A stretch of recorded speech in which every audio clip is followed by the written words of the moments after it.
Good day everyone, we're going to make chocolate crinkles.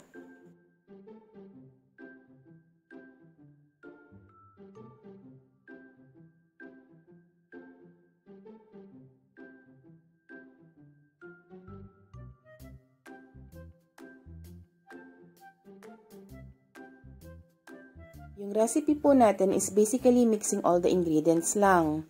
Mag-start po tayo sa dry ingredients. Flour, baking powder, salt,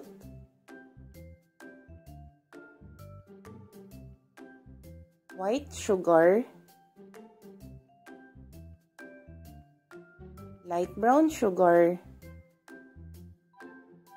and cocoa powder.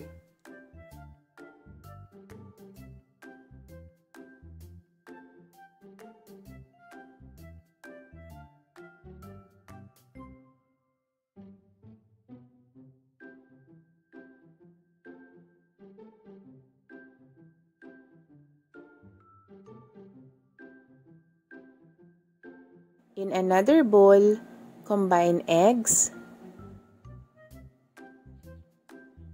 oil, and vanilla. Then i-beat until well combined.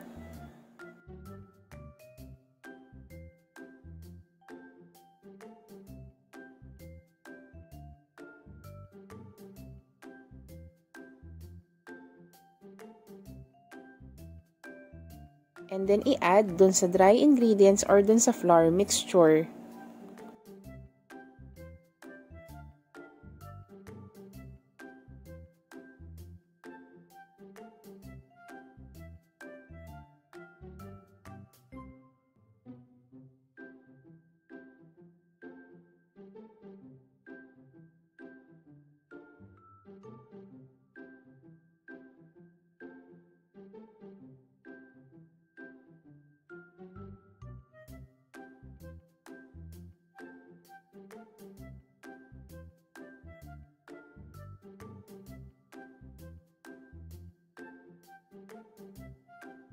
Ilalagay natin siya sa freezer mamaya, pero ang pag-freeze or ang pag-chill is optional naman po sa recipe na to. Yes, pwede siyang i-bake right away, though I prefer mine na i-freeze muna siya para mas maging madali at mas mabilis yung pagro-roll sa kanya. Pero kung nagmamadali naman po kayo, you can skip naman that part po.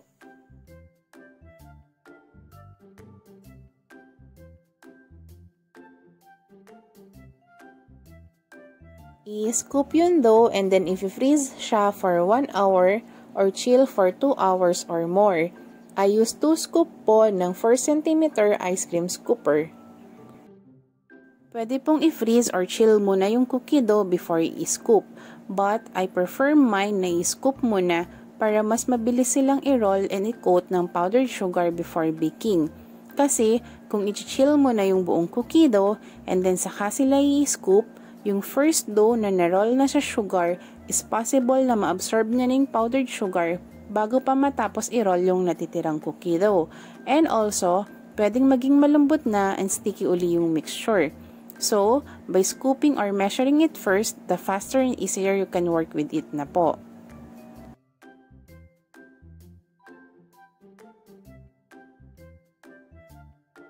I-cover ng plastic wrap and then i-freeze for at least 1 hour or refrigerate for 2 or more hours.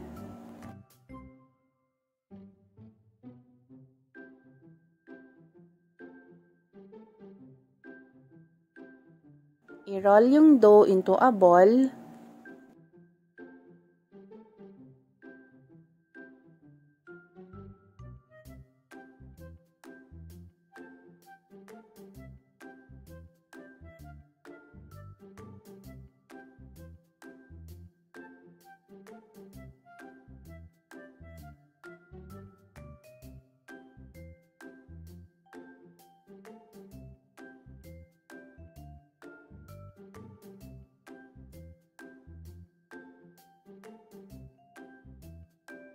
Then roll it generously into powdered sugar.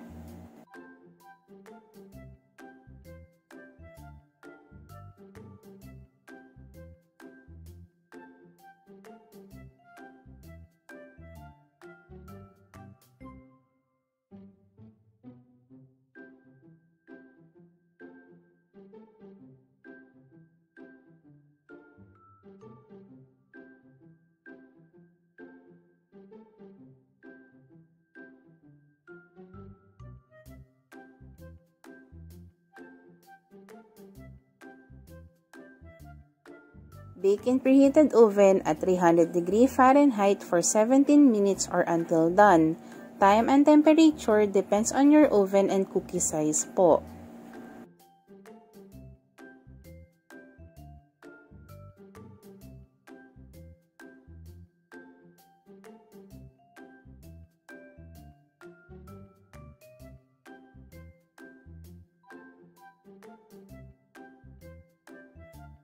To check for doneness, yung side should be slightly firm lang and yung center is soft pa.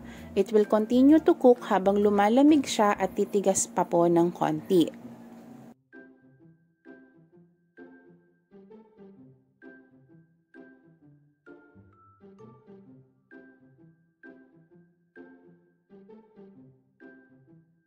Yung pagiging moist ng chocolate crinkles is usually naka-base sa baking time.